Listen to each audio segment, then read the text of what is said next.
hearts and give our lives back to Him for Him to use us as He will. So Merry Christmas and God bless you. Years ago, when I started acting, modeling, and singing in Mexico, my Catholic faith was not the center of my life. It took me many years to discover that success, fame, money, and all the pleasures of the world were not going to fulfill me. I got to a point in my life where I thought I had everything, but I realized something was missing. Thankfully, I began a faith journey that brought me back to God and home to the Catholic Church. You can too. Discover more at CatholicsComeHome.com. Hello, this is Bill Donahue from the Catholic League. Hello, this is Bishop Ronald Gaynor of the Diocese of Harrisburg, Pennsylvania. This is Father Larry Richards. Have a holy and blessed Christmas from all of us at the EWTN Global Catholic Radio Network. What's stopping you from becoming a Catholic? This is Call to Communion with Dr. David Andrews.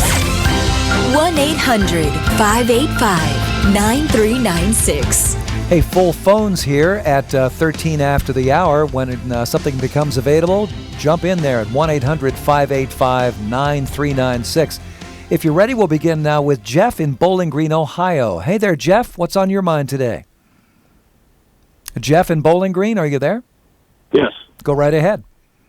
Yes, I was just wondering, I'm not a Catholic, but I attend Mass often with my grandchildren, and I noticed that most of the people, when they take communion, don't take the cup. Can you explain why that is?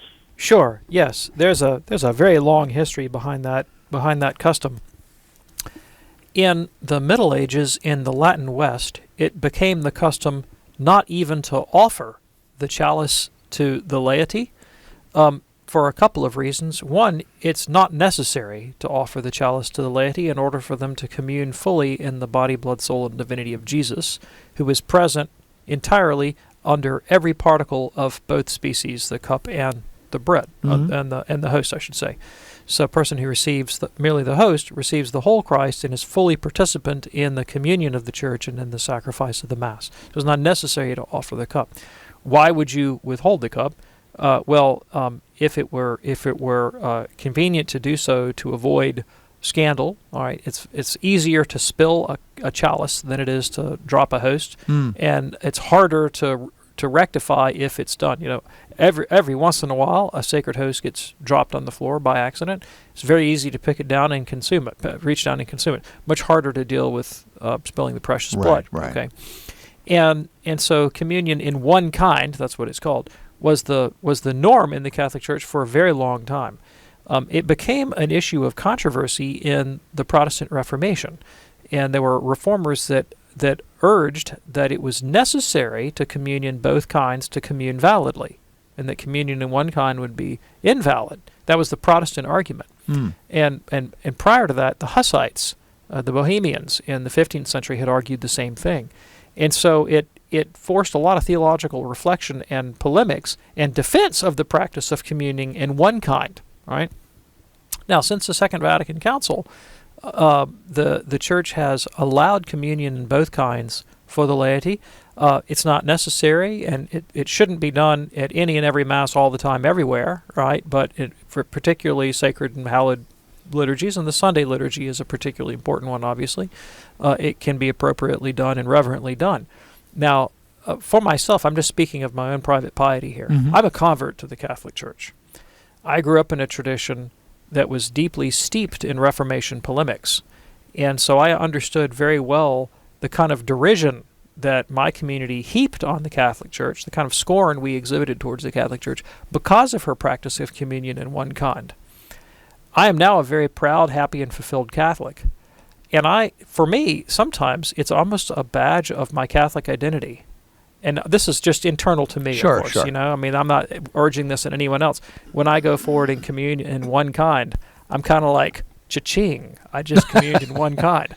I'm a Catholic, you know. Yeah. And because it was something that distinguishes me as a Catholic from the community in which I was raised. Other times, you know, marriages and the like, I might go commune in both kinds if I think it's done reverently and properly. But that's a bit of the history and background of that topic. Is that helpful for you? I guess he's gone already. That's okay. It's 17 after the hour. This is Called to Communion here on EWTN. David, you just mentioned something that that has always struck me about Catholicism, at least since becoming kind of a serious Catholic myself. You mentioned that so-and-so church would heap scorn on the Catholic faith. The Catholic faith doesn't heap scorn on anybody. We try not to. Isn't that awesome? Yeah, I just think that's a better way to live your life. Sure. Well, yeah, the Catholic view of non-Catholics, non-Catholic Christians, is, I believe, more generous than many of the non-Catholic communities in the way they view the Catholic Church. For sure. 18 after the hour, this is Called to Communion here on EWTN. Let's go to Christine in Detroit, listening online, EWTN.com. Hey, Christine, what's your question today? Hi. A close family friend, they are not practicing Catholic, have asked one of my children to be the godparent of the baby they're going to have baptized. They're non-practicing Catholics, and I'm having a real problem with it. And an extension of that point, too, how do you feel about also First Communion for non-practicing Catholics? I'm very uncomfortable, with being invited to these First Communion parties, these baptism parties, and they're non-practicing Catholics. If you could just comment on that, I'd appreciate it. Okay, so let me ask a question. These non-practicing Catholics that are having their child baptized and want one of your children to be a godparent, do they intend to have the child baptized in the Catholic Church? Yes. Okay, so presumably if the priest has agreed to baptize the child, they must have signaled in some way, even if insincerely, that they intend to raise the child Catholic and for the child to fulfill his Catholic obligations. That would include taking the child to Mass every Sunday of his or her life for as long as the child is under their care, barring serious things like, major injuries and illnesses and so forth. If it is at all morally possible to go to Mass, they have a moral obligation to take the child to Mass, and they are promising to do so by presenting him or her for baptism. They are also promising to catechize the child in the faith, to raise them up to know their faith, to love it and to practice it, and to follow all the moral laws of the Christian faith and the canon law of the Church. That's what they're promising to do by their baptism. Yeah. All right. If they're not willing to do those things, then honestly they're not supposed to present their child for baptism unless there's a well-founded expectation that they intend to raise the child in the Catholic faith. Then they're not supposed to have their child baptized. And now the Church, obviously, because of the importance of baptism and its necessity for salvation, the Church takes a very broad view on what do we mean by intent to do these things. Mm-hmm. So it doesn't necessarily require that a family have very deep and explicit knowledge of all this stuff. But as long as there's a kind of an implicit willingness to engage on that path, you got to have that intention. Yeah. And likewise, if you take up the responsibility of a godparent, you are committing yourself to praying for, caring for, relating to this child, and doing the best you can to see that they are brought up in that fullness of Catholic faith. Sometimes people take the tradition of godparent kind of lightly. They may show up for the baptism and then disappear forever. All right, that's a shame, honestly. I don't know how old your child is, but if your child is, an adolescent or a very, very young person, they might think twice about taking on a responsibility that lasts potentially their entire life. That's a consideration, because it does. You're pledged yourself to this person really forever, and it's at least worth a conversation. Mm-hmm. Do you know that this is what you're promising to do? I was listening to a sermon by Father John Riccardo recently, and he spoke about the number of young penitents that come to him for their first confession, and he says, how often do you go to church? And well, not very often. And he says, well, would you mind going home and telling your parents, do you remember that when you had me baptized, you promised to take me to Mass every week for the rest of my life? And he gets some phone calls. No doubt about that. Them, Yeah. Christine, is that helpful for you? Yeah, it's just a widespread problem in the Church. I really, I was told it's very, very rare that a priest will refuse the sacrament. Yeah, it is. It is. But he is required to educate. And I'm not advocating that he refuse the sacrament, right? Of course. Right. I want him to baptize these children. But he is supposed to explain their objective duties, all right? And they are supposed to assent to them. Now, I mean, priests can't stop him. If they can say, oh, yeah, sure, and then they go do something else. Well, he's got no control over that, all right? But he ought to, and for many people, the baptism of their child is kind of the shot in the arm that kicks them into the practice of their Catholic life. So I mean, I wouldn't knock that possibility either. If the fact that they're bringing the child at all is a very good thing. Yes. But if you're the best person placed to have this conversation, a gentle conversation about, oh, so glad you're intending to raise your child Catholic, might not be, out of place. Absolutely. Christine, thank you so much for your call and for your concern for your family. It's 23 after the hour. We go now to Stephen in Denver, listening to us on Denver Catholic Radio. Stephen, what's your question today? Hi, gentlemen. I just saw a movie. It's been out for a while called Schindler's List. Oh, yes.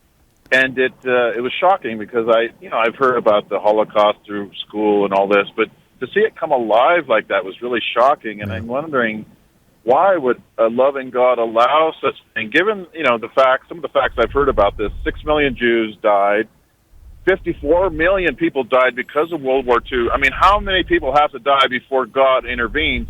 And I want you to incorporate in your answer something other than free will. Oh, sure, absolutely. Okay, thanks. I really appreciate the question. I'm going to answer first in general terms. Why does God allow evil of any sort? Whether it be the Holocaust or any other evil, all right? And I'm going to give you an answer that is logically true, but it's not entirely satisfying. The logically true answer, the rationally true answer, is that God allows evil because he intends to bring out of it a greater good. That's true of any evil. That's true of my personal evil, my peccadillos all the way to my mortal sins. God could intervene and stop me from doing these things. He doesn't. Why? Because he intends to bring out of them a greater good. Okay? Now, I haven't invoked the concept of free will at all. All right? Right. And I won't, because you've asked me not to. But the question of free will is not determinative anyway, because everything, including human freedom, falls within the scope of God's providence. God's in total control, all right, even of human free will. So he allows it because he intends to bring out of it a greater good. Now, that's not entirely satisfying, and the reason it's not entirely satisfying is that we don't know what the greater good is except in very general terms. All right, we don't have any direct experience of that greater good in most cases. Well, ultimately it's the salvation of the elect that God intends, all right? And we don't have any experience of that salvation. We have only the vaguest notion of what the beatific vision, the vision of God, will be like that could justify that. There are other goods that he can bring about that we have no knowledge of.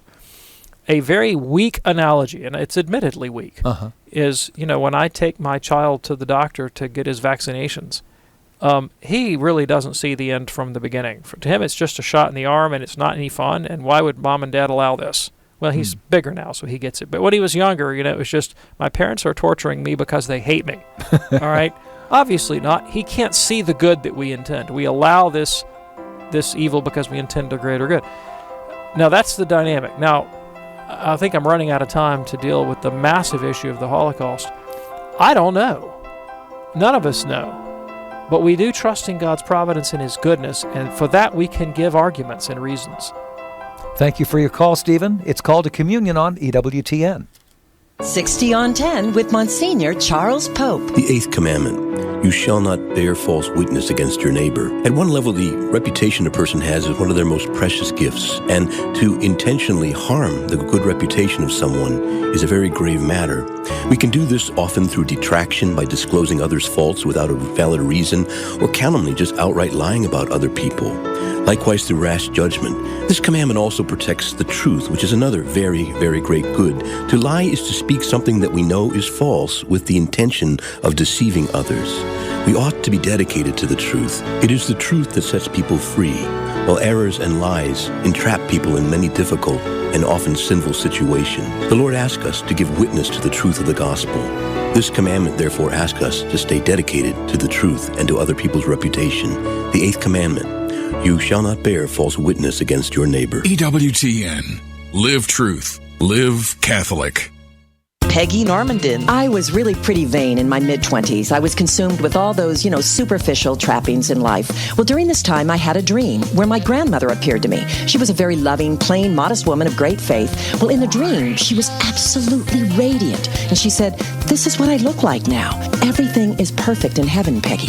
This is all that matters." What a powerful spiritual wake-up call that was. Call Me Catholic with Peggy Normandin. Saturdays at 1 p.m. Eastern on EWTN Radio.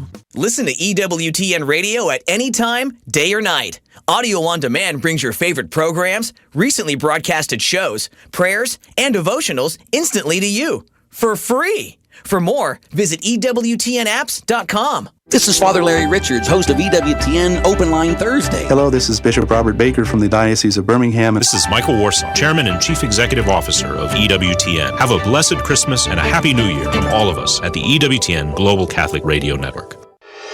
What's stopping you from becoming a Catholic? This is Call to Communion with Dr. David Andrews. 1-800-585-9396. Great radio straight ahead. It is Open Line Thursday in about 30 minutes here on many of these EWTN stations. Father Larry Richards will be here to answer your calls on the new evangelization.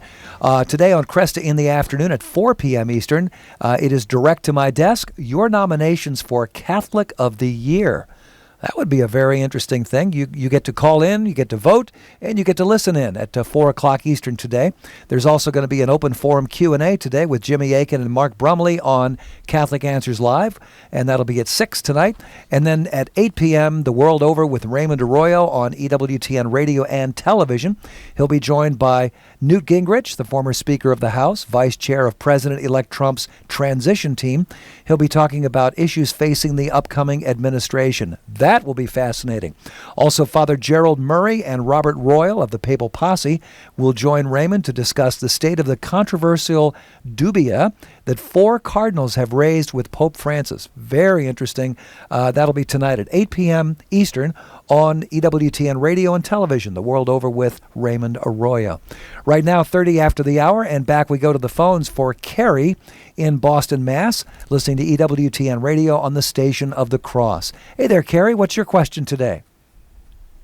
Hi, my question is, I know you've had questions in the past about Catholics idolizing saints and Mary, and you've addressed those really well. So my question is not about us idolizing Mary, okay, but on EWTN, Mother Angelica was saying a prayer. I guess it was the feast day for the Immaculate Heart, mm-hmm, and the prayer was to consecrate. We were consecrating our lives, ourselves, our heart to Mary. And I don't understand what the word consecrate means in terms of our religion. I thought we would only consecrate ourselves to God. Okay. Okay, appreciate that. So consecration is an act of dedication for religious purposes or for religious use. Okay. We obviously must consecrate ourselves to God. It is not true that we cannot consecrate ourselves to anything else for a good purpose for the sake of God. I don't know that I would use the word consecration, but something very analogous happens in the sacrament of holy matrimony. I dedicate myself unreservedly to the welfare of my spouse for the sake of raising children for the kingdom of heaven. And that is an act of self-donation that is total and complete in its own sphere, that makes objective moral demands upon me. I make all kinds of commitments, and it's entirely appropriate and it's salutary. Okay, and we see similar things emerge all throughout human culture that are good. I mean, think about the dedication of a soldier to his commander for the purposes of winning victory in a just war. All right, you could multiply examples. Okay, so when you come to a deeper understanding of the unique role of the Mother of God in salvation history, of her intercessory power, and want to identify yourself in a particularly close way with the Blessed Mother, therefore it is entirely appropriate to make acts of devotion that would exemplify that could instantiate that could give that some depth, and there's a devotional tradition of consecration to Mary.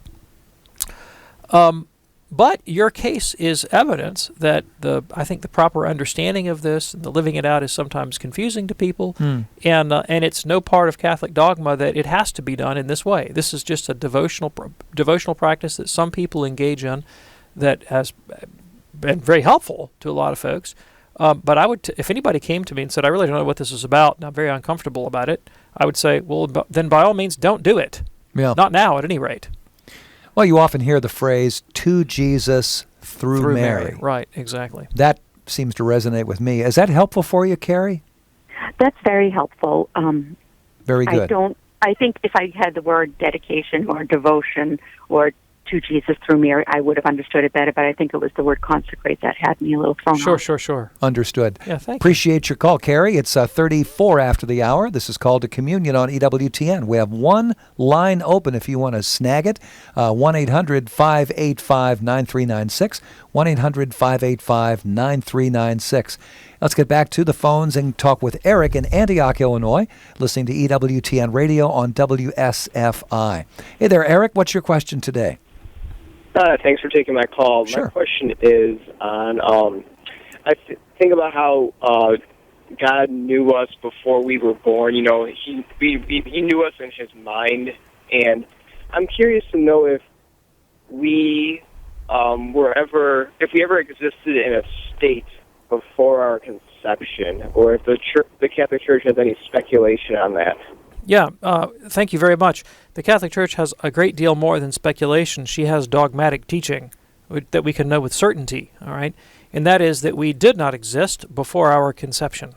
The pre-existence of souls is a pagan doctrine, right? We find it in Pythagoras and Plato, and of course in Hinduism and various Eastern religions, and it was known to the Church Fathers, and it was soundly rejected by the Church Fathers and dogmatically rejected by the teaching of the Catholic Church. The human person, first of all, is not two things. Human person is not this immaterial substance called soul squeezed into this material thing called body. All right, the human person is a single organism, a one thing, a one substance that happens to have material and immaterial aspects. Now, the immaterial aspect of the human person is evident to all of us in our rationality, in our acts of intellection, in our thinking. When I conceive, when extrapolate and reason and intend, in my self-awareness, in my consciousness, all of these things are immaterial properties that are evident to me, all right? But they are functions of the one substantial organism that is a human person. One way, a philosophical way of describing that is to say that the soul is the form of the human person. All right, and this is drawn from Aristotelian philosophy, the relationship of form to matter. Every matter has to be formed in some way. Form is not just shape, it's the principle of its organization and intelligibility. All right? What is it that makes a human person the kind of thing that a human person is with the powers and capacities that it has? That's what we mean by the word soul, all right, which we know evidently has these immaterial aspects, but it's something that is integral and intrinsic to our nature. It's not two things stuck together. That's one of the reasons, by the way, why this doctrine of the preexistence of souls makes no sense. It renders the human subject incoherent, kind of a hodgepodge of things, rather than a singular subject that God created at our birth and it's knowable and lovable by Him as a person. So, no preexistence of souls. That's the dogmatic teaching of the Catholic Church. On the other hand, you correctly point out the doctrine of God's omniscience and His timelessness. So, God doesn't experience the temporal world through a process of succession. God doesn't sit by and watch human history go by like on a timeline or as if He's watching a film. Rather, all of creation from eternity past to eternity future is present to God in a permanent instant. And he knows all things, past, present, future, in a single act of intuition. So what we experience is the passage of time. God sees, my birth, my childhood, infancy, adolescence, God forbid, I wish you didn't know that part, young adulthood, marriage, family, children, old age, and death. He sees that as one thing. He sees it all in a permanent instant. All right? And so there is no before or after with God. So it's a conceptual mistake to imagine God sitting around imagining what it's going to be like when Anders is born. Because to God, Anders is always born. Anders is always dead, too, for that matter. Well, yeah, I guess so.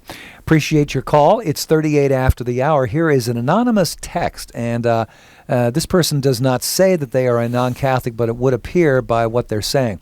Anonymous says, I took communion once without understanding the rules. I still go to Mass occasionally, but I stay seated during communion. I have not been baptized. Is this wrong? Thank you so much, Anonymous. I really appreciate the question.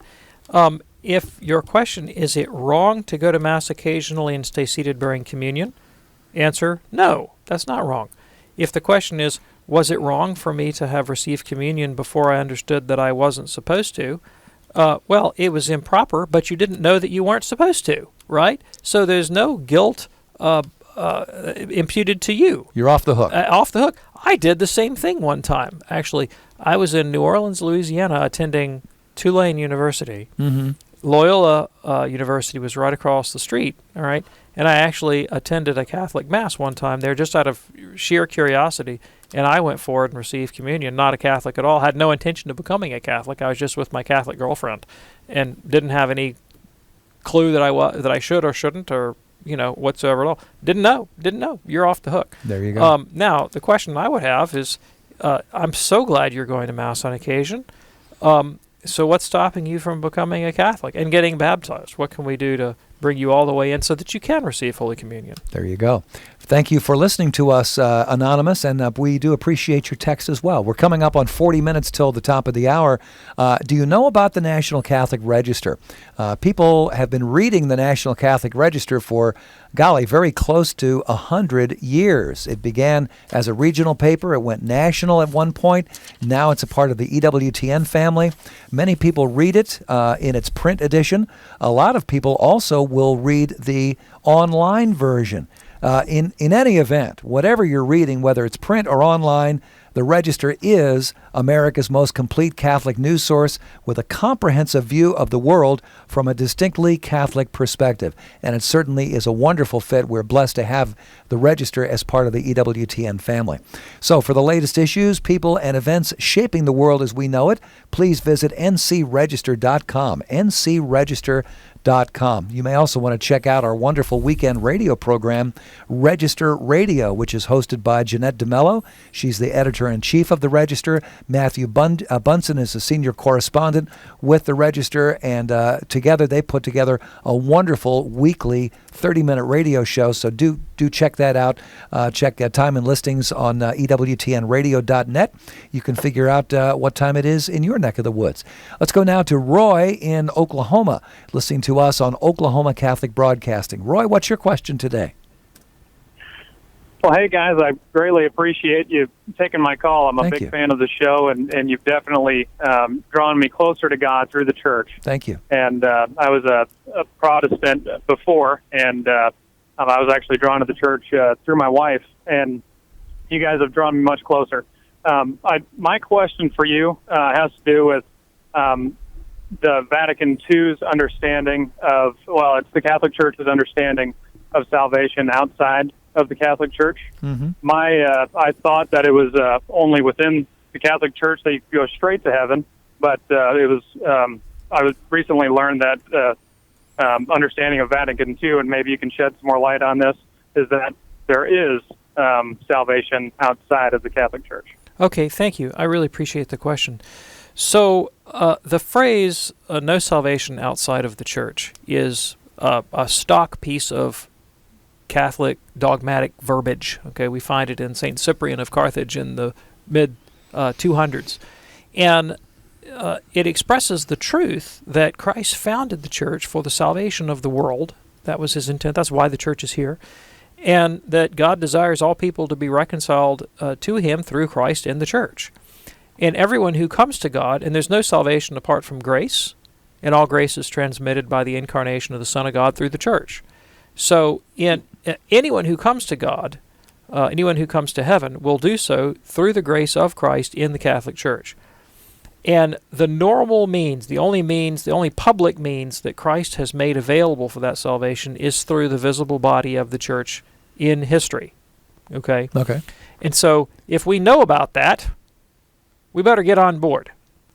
And when a person comes to participate fully in the life of the Catholic Church, they have a tremendous amount of grace available to them on that path to God. They have all the 7 sacraments, or they have the benefit of all the 7 sacraments.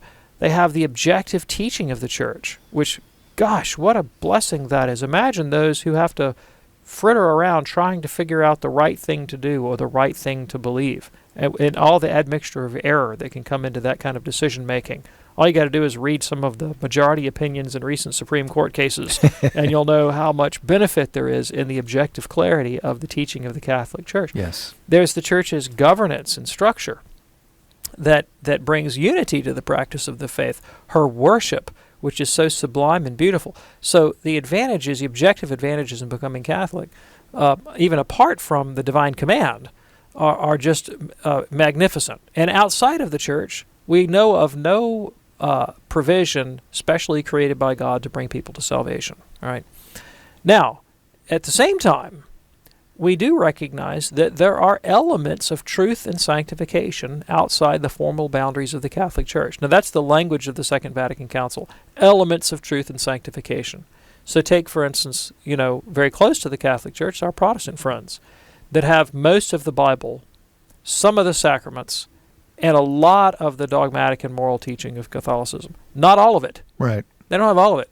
They have some of it. Mm-hmm. Well, all you got to do is meet some Protestants, and you'll know that for many of them, the portion of Catholic faith that they have is very effective for holiness.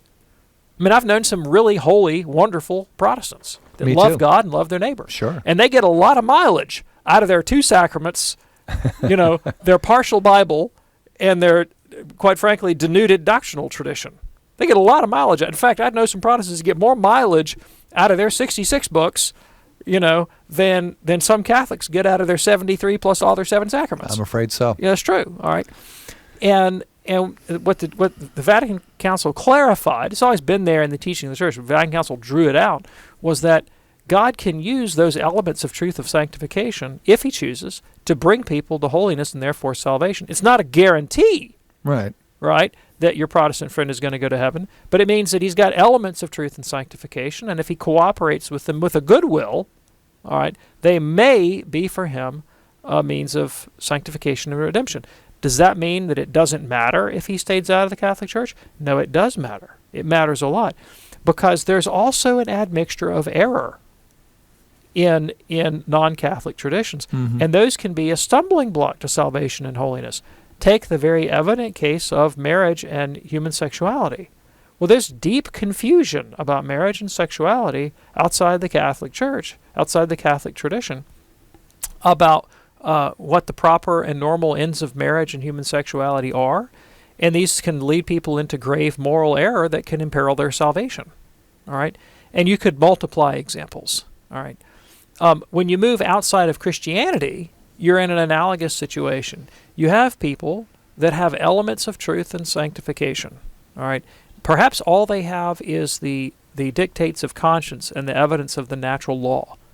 For some people, this has been sufficient for them to come to an awareness that there is a God who is due all of our worship, love and adoration, whose being and character ought to frame our moral lives, and that we're not up to the task, and that some appeal to divine mercy and propitiation through sacrifice is necessary. All of these things have been concluded on the basis of natural revelation alone. We know from the Old Testament, all right, and this we find in St. Thomas Aquinas, who writes about this, that a shadowy and inchoate knowledge of God in the Old Testament patriarchs, even those that existed before the time of Moses, could be sufficient, could be efficacious for salvation in certain cases. All right, but we balance that against the typology in Genesis 6 of Noah and the ark, where many people were lost and only a very few were saved. Mm-hmm. Christ himself tells us that the way is wide that leads to destruction and many people find it, and the way is narrow that lead to life and few people find it. All right. Well, the Catholic Church exists to squeeze open that door and get more and more people into the narrow way. Yes, indeed. Appreciate your call, Roy. 48 minutes after the hour. This is Call to Communion here on EWTN. We go now to Carol in Idaho, who's listening to us on Salt and Light Radio. Carol, what's your question today? Hello. Hey, Carol. Hi. First, I want to tell you guys, I love you guys very much, very much. I have learned so much from you. We love you too. And I would like to learn. I would like to find a debate between Catholic and Iglesia Ni Cristo. They're very, very anti-Catholic. They said that we're not the chosen one. They are the chosen one. What was the name of that church again, or that faith? It's Church of Christ, Iglesia Ni Cristo. It was founded in the Philippines, 1914. Okay, well, let's start with that. All right. Founded in the Philippines in 1914. Now, I don't know anything about this community, but what you've just told me. When was the Catholic Church founded? 2,000 years. But they said exactly. that they are the first Christian church. They said it was Church of Christ. Sure. Jesus built the church, and so it's Church of Christ. Right. Okay. But in the statement that you just gave me, they acknowledged the formation of their own community in 1914 in the Philippines. Mm-hmm. All right? So they are admitting that their particular congregation or denomination was not directly founded by Jesus. All right? Now, it is a simple historical matter to show that the Catholic Church stands in direct historical continuity to the church founded by Jesus. It was not founded in 1914, all right, but in AD 33, when Christ died and rose from the dead and poured out his Spirit on the church at Pentecost, and has been in continual existence ever since, to which he gave the promise that the gates of hell would never prevail against it, and that he would be with the apostles until the end of the age. Now, the thesis that your friends allege is that the historical church founded by Christ disappeared, only to be recovered in 1914. All right? Of course, Christ promised that the church would extend throughout all of the earth and not be limited to the Philippines. All right? So these are some of the considerations that you have to bring to bear. Now, whenever I have a dialogue, particularly with someone from this kind of primitivist tradition, primitivism is the idea that everything before me was wrong, and I'm hearkening back to ancient Christianity, and everybody got it wrong before me. All right, it's very important to get the conversation around to the intention of Christ. All right, and what he actually said. Mm-hmm. So I like to put the question this way. Where did Christ say that if we want to know the content of the Christian faith, that we should, say, consult the Bible alone? Or where did Christ say that if we would know the content of the Christian faith, that we should hearken to this particular community in the Philippines founded in 1914? Like, what reason in divine revelation do I have to trust these claims? Did Christ instead not say to the 11, "Go therefore into all nations, teach them everything I've commanded you," which of course was all oral, yes, none of it written down, "and that I will be with you to the end of the age"? There it is. Appreciate your call, Carol. Hope that is helpful for you and for your friend. 51 after the hour, excuse me. Let's go to Bill in San Diego now, who's listening to EWTN Radio on Sirius XM 130. Bill, what's your question today? I need to ask for a book referral. Okay. And, thank you for whatever you tell me. What I'm looking for is a book that has all of the infallible teachings from the Catholic Church. I got one for you. Outside of the Bible and the Catechism. Right, Okay. got one for you. Okay. Okay. So you want to get a hold of Ludwig Ott, O-T-T. The book is The Fundamentals of Catholic Dogma. VOTT? No, O-T-T, Ott. Oh, odd. 3 letters, Ott, German guy. Ludwig Ott, Fundamentals of Catholic Dogma. You also might want a much longer treatment, all right, with a lot more theological explanation, is Matthias Shaben's book, Manual of Catholic Theology. Now, the advantage of Shaben is I think you can get it as an ebook for like $1, at Amazon and other sources. But really, Ott is what you want, okay? And those are good places to start. Now, there are just lists of dogmatic teaching that are not explicated, with commentary and so forth. But I think the best place to start would be with Ludwig Ott. Fair enough. Appreciate your call, Bill. Here's a quick email here from Hank in North Texas who says, Dr. Anders, how can you tell me the papacy is infallible when many popes called for wars and crusades? Sounds pretty asinine to me. Okay, so the dogma of infallibility teaches that the Church, in her organs of infallibility, which could be an ecumenical council, could be the dogmatic teaching of a pope, or could be the ordinary universal magisterium of the Church when it teaches the same thing always and everywhere by all. Okay, the organs of infallibility, when they assert something that is to be believed with divine and supernatural faith, that they are not in error when they assert this.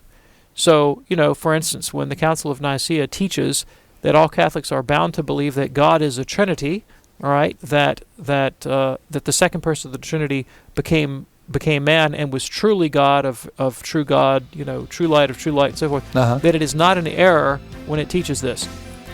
To urge an action, say, go to war, or give me money, all right, is not something that is true. It's not an assertion. It's not a proposition that is true or false. It is a command that is either licit or illicit, moral or immoral. And we've never said that popes cannot personally be immoral or even advise immoral things. Yeah, that's absolutely it. Appreciate your text. And Dr. Anders, thank you, my friend. Thank you, Tom. Looking forward to our next live broadcast, which will be on next Monday, here on EWTN. My thanks also to Rich, Matt, and Jeff for doing a super job behind the glass. Keep it right here on EWTN for great, solid Catholic programming 24 hours a day, and that means every day. I'm Tom Price. We'll see you next time. And have a great weekend. God bless.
I feel very called to become a member of the Catholic Church. Love the Catholic Church. It's just the best place to be.